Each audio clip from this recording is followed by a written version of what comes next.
And I think for a lot of these guys, there's a cost that comes with that we, the fans, don't see.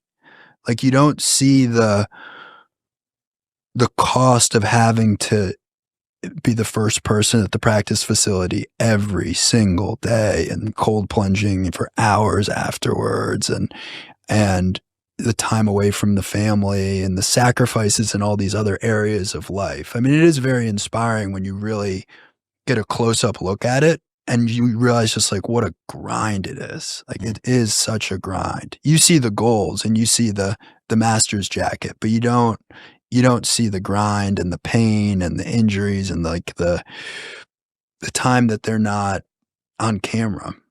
And there's something about it that's both inspiring and also you're like, yeah, maybe I wouldn't want to do that. Intimidating. Yeah. I mean, you've activated one of my trap cards.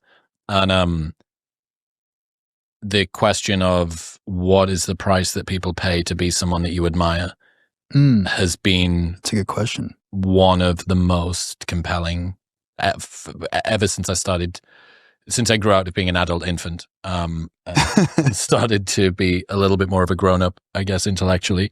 It's one of the questions I've been fascinated with, to look at what's it like to be that person. You want to be that person. You want to be Rory McIlroy, do you? Okay, let me explain all of the prices that he's had to pay to be Rory McIlroy. You like the look of Patrick Mahomes or Michael Jordan, perfect example. Like, the Last Dance. Still now at, what is he, probably 50, something like that. I don't know how old he is. Sorry if he's in his 40s, but yeah, like 50s. Doesn't look happy. A man who is tormented by drive and perfection and obsession. He was the greatest. Okay. But that's the price that you need to pay. Elon was asked on Lex's show 3 years ago.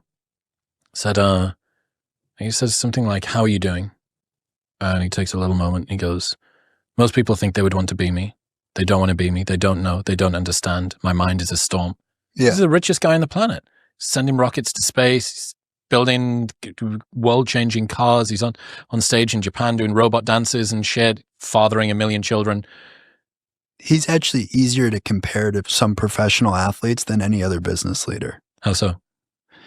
In just that it's clear that he's got a drive that he's tormented by, and he's willing to sacrifice everything else for it. And you see that with the world's best athletes. Well, the thing with, at least, the problem with looking at anybody through the lens of a narrow pursuit, like the success in business, or the success in a sport, is that you only see the one vector that they've channeled their outputs into, and you don't see any of the other fissures that their costs leaked out of, right?